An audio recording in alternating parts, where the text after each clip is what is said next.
नमस्कार, मैं हूं आपका दोस्त विजय विद्रोही। आप मुझसे जुड़ चुके हैं, इसके लिए आप सबका तहे दिल से शुक्रिया।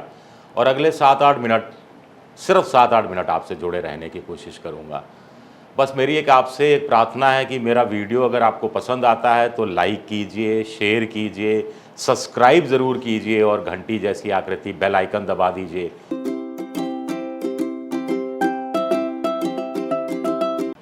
चलिए आज सचिन पायलट और अशोक गहलोत की बात करते हैं। मैं घर में कल रात को बैठे-बैठे ऐसे ही सोच रहा था।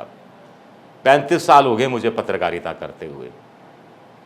अशोक गहलोत को मैंने देखा है, 35 साल से देख रहा हूँ, जब से मैं सक्रिय राजनीति में एक तरह से आया और तमाम उतार-चढ़ाव। सचिन पायलट, हम जब राजेश पायलट का इंटरव्यू करने जाते थे तो सचिन पायलट बच्चे से थे, दुबले-पतले से, लंबे से वहाँ दिखाई देते थे। मेरे कहने का मतलब है कि अशोक गहलोत की पॉलिटिकल ज़िंदगी के सारे उतार-चढ़ाव देखे हैं। अभी भी मेरे आँख के सामने सारा मंज़र घूम रहा है। और सचिन पायलट की ज़िंदगी के भी उतार-चढ़ाव, जब वो दिल्ली में थे, मनमोहन सिंह सरकार में मंत्री थे, राजस्थान में सक्रिय नहीं थे, तो वो थोड़ा-सा है मामला जो बहुत ज़्यादा नहीं जानते, लेकिन मोटे तौर पर जानते हैं। पिछले 5-6 साल थे तो कम से कम अच्छी तरह से जानते ही हैं। तो अब मैं ऐसे ही सोच रहा था कि सचिन पायलट के पिछले 4-5 दिन के बयान, उनका बात करने का तरीका, 2-2 इंटरव्यू जो दिए उन्होंने, कांग्रेस के प्रति समर्पण, राहुल गांधी के प्रति भरोसा, मौन सत्याग्रह में एक तरह से भाग लेना, फिर पार्टी के ऑफिस में जाकर कहना कि साहब कांग्रेस को जिताना है, देर हो रही है, जल्द है, 6 महीने बचे नहीं हैं, मानकर चलिए कल चुनाव है। बार-बार ये कहना, भूलो माफ़ करो आगे बढ़ो, भूलो माफ़ करो आगे बढ़ो। हालांकि इसका वो कोट उस मल्लिकार्जुन खड़गे को कर देते हैं कि मल्लिकार्जुन खड़गे ने सीख दी है। तो मुझे याद आ रहा था, जब जब मैं सचिन के ये बयान देख रहा था, बातचीत करने का तरीका देख रहा था, तो ना जाने क्यों मुझे अशोक गहलोत 15 साल पुराने याद आ रहे थे। तो मतलब है कि सचिन पायलट को देखकर अब अशोक गहलोत का 15 साल पुराना, 20 साल पुराना वो रूप याद आता है, जब अशोक गहलोत इसी तरह मृदभाषी थे। ऐसा नहीं है कि आज बड़े कटु हो गए हैं, अब आज भी वो हंसकर ही मुस्कुराकर बात करते हैं, लेकिन राजनीतिक चालबाजी, पैंतरेबाजी, उस तरह की चीज़ें उस रूप में नहीं थी। इसका विश्लेषण थोड़ी देर में करते हैं। थोड़ी मजबूरियां भी रही कि पहले सियासी दुश्मन भी इस तरह से सामने नहीं थे। तो जैसा सियासी दुश्मन होता है, जैसा वक्त होता है, वक्त के साथ नेताओं को बदलना पड़ता है। उस समय, अब 2014 के बाद तो पूरे देश में नेताओं की ज़बान तल्ख हो गई है, क्योंकि बहुत कुछ इसका श्रेय मोदी जी को भी जाता है। चलिए विषयांतर नहीं करते। मैं जब चुनाव में कवर करने का शुरू किया था और पेरोल पे आया था, न भारत टाइम्स में नौकरी पर आया था, उससे पहले फ्रीलांसिंग और दूरदर्शन में काम किया करता था, तो अशोक गहलोत प्रदेश अध्यक्ष बने थे।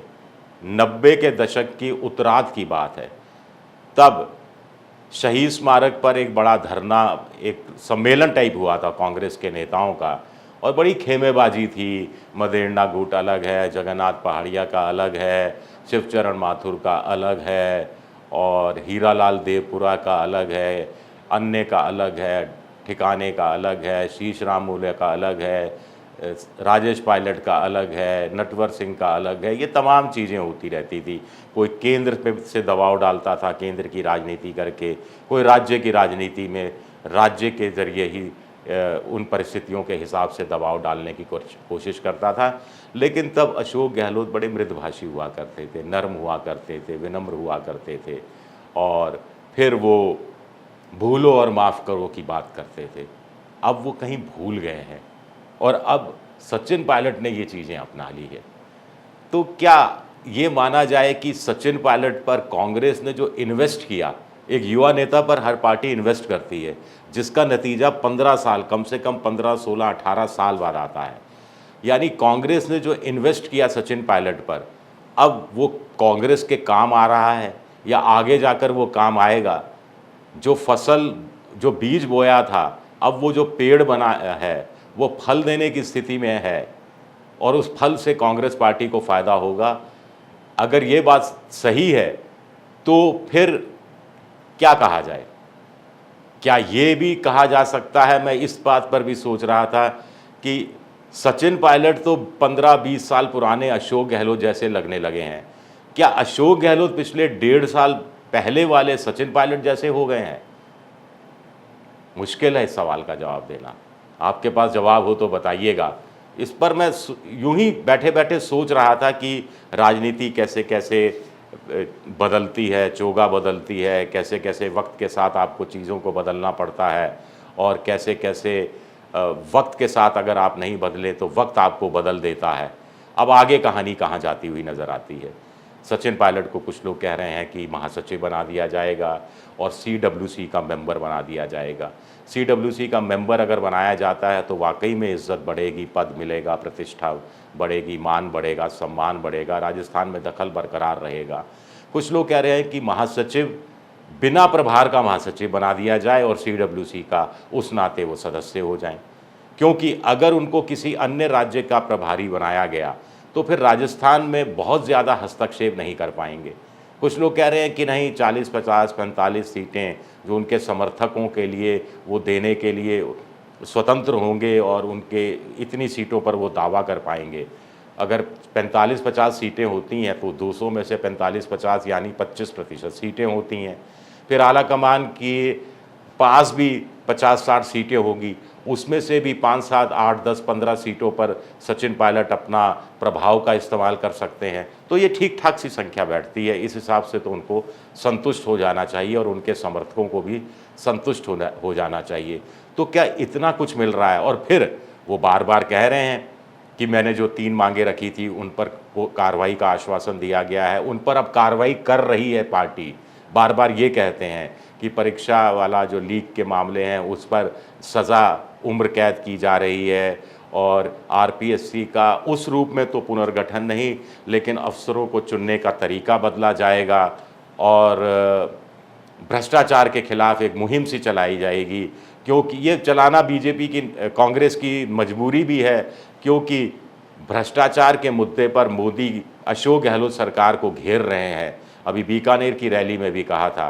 तो प्रत्युत्तर में आरोप वापसी में अशोक गहलोत को भी बीजेपी के भ्रष्टाचार की याद दिलानी पड़ेगी, उसमें चाहे वसुंधरा राजे के भ्रष्टाचार हों या फिर कथित रूप से गजेंद्र सिंह शेखावत का जो संजीवनी घोटाला हो और दूसरे कुछ घोटाले हो, उन सब की भी याद दिलानी पड़ेगी।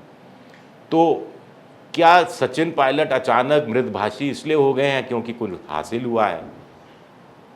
इससे पहले थोड़ा कड़वा इसलिए बोल रहे थे क्योंकि कुछ हासिल नहीं हो रहा था, निराश थे, हताश थे।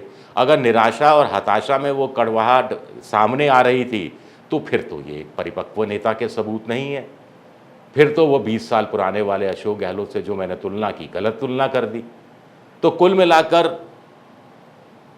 सचिन पायलट को थोड़ा और सब्र, थोड़ा और संयम, थोड़ा और धैर्य से काम लेना पड़ेगा, क्योंकि उनके पास लंबी पारी है।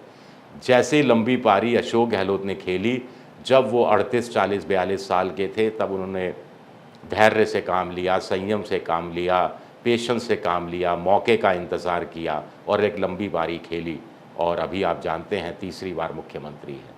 शुक्रिया मेरा ये वीडियो देखने के लिए। लाइक और सब्सक्राइब ज़रूर कीजिएगा अगर पसंद आए। शुक्रिया।